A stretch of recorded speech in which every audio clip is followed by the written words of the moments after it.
পবিত্র কোরআন শরীফের 9 নম্বর সূরা তাওবার 106 নম্বর আয়াত থেকে 115 নম্বর আয়াতের বাংলা অনুবাদ পড়ে শোনাব।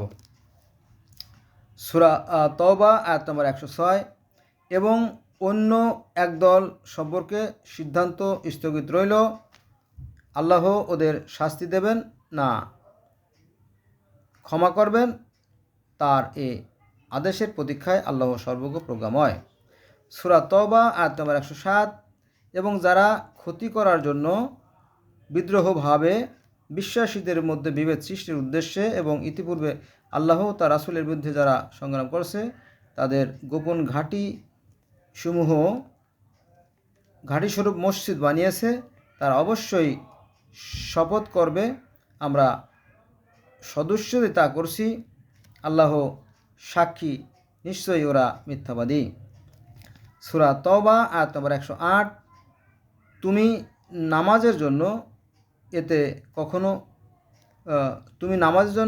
এতে কখনোই দাঁড়িও না, যে মসজিদের ভিত্তি প্রথম দিন হতেই তাকওয়ার উপর স্থাপিত হয়েছে, ওতেই নামাজের জন্য দাঁড়ানো তোমাদের জন্য সমীচীন। ওতে পবিত্র হতে চায় এমন লোক আছে এবং পবিত্রতাকে আল্লাহ পছন্দ করেন। সূরা তাওবা আয়াত নম্বর 109। যে ব্যক্তি তার গৃহের ভিত্তি ও আল্লাহর সন্তুষ্টির উপর স্থাপন করে, সে উত্তম না। ওই ব্যক্তি উত্তম যে তার গৃহের ভিত্তি স্থাপন করে ধ্বংসের কিনারায় এবং যা ওকে সহজ জাহান্নামের আগুনে পতিত হয়, আর আল্লাহ অনাচারী কওমকে পথ দেখান না। সূরা তাওবা আয়াত নম্বর 110। ওদের গৃহ যা ওরা নির্মাণ করেছে তা ওদের অন্তরে সন্দেহের কারণ হয়ে থাকবে, যে পর্যন্ত না ওদের অন্তর ছিন্ন বিচ্ছিন্ন হয়ে যায়, এবং আল্লাহ সর্বজ্ঞ প্রজ্ঞাময়। সূরা তাওবা আয়াত নম্বর 111। নিশ্চয়ই আল্লাহ বিশ্বাসীদের নিকট হতে তাদের জীবন ও সম্পদ বেহেশতের মূল্যের বিনিময় ক্রয় করে নিয়েছে। তারা আল্লাহর পথে সংগ্রাম করে, অসৎ ব্যক্তিদের নিহত করে অথবা নিজেরা নিহত হয়। বস্তুত তাওরাত, ইনজিল ও কোরআনে তিনি প্রতিশ্রুতিতেই আবদ্ধ।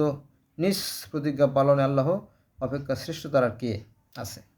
তোমরা যে সওদা করেছ সেই সওদার জন্য আনন্দ করো এবং ওইটি মহা সাফল্য। সূরা তাওবা আয়াত নম্বর 112।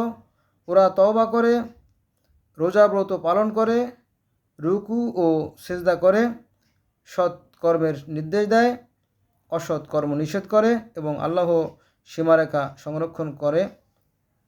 হে মুহাম্মদ, তুমি এ সকল বিশ্বাসীদের শুভ সংবাদ দাও। সূরা তাওবা আয়াত নম্বর 113। আত্মীয় স্বজন হলেও অংশীবাদীদের জন্য ক্ষমা প্রার্থনা করা নবী এবং বিশ্বাসীদের জন্য সঙ্গত নয়, এবং তা যখন সুস্পষ্ট হয়ে গিয়েছে যে ওরা জাহান্নামী। সূরা তাওবা আয়াত নম্বর 114।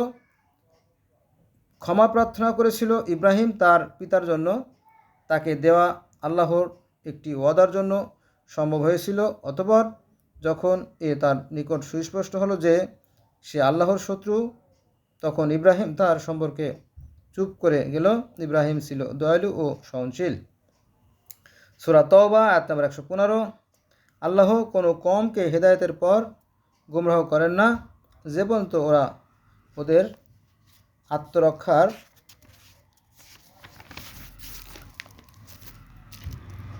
উপায় সুস্পষ্ট রূপে ব্যক্ত করে। আল্লাহ সর্ববিষয়ে সবিশেষ জ্ঞাত। ধন্যবাদ সবাইকে।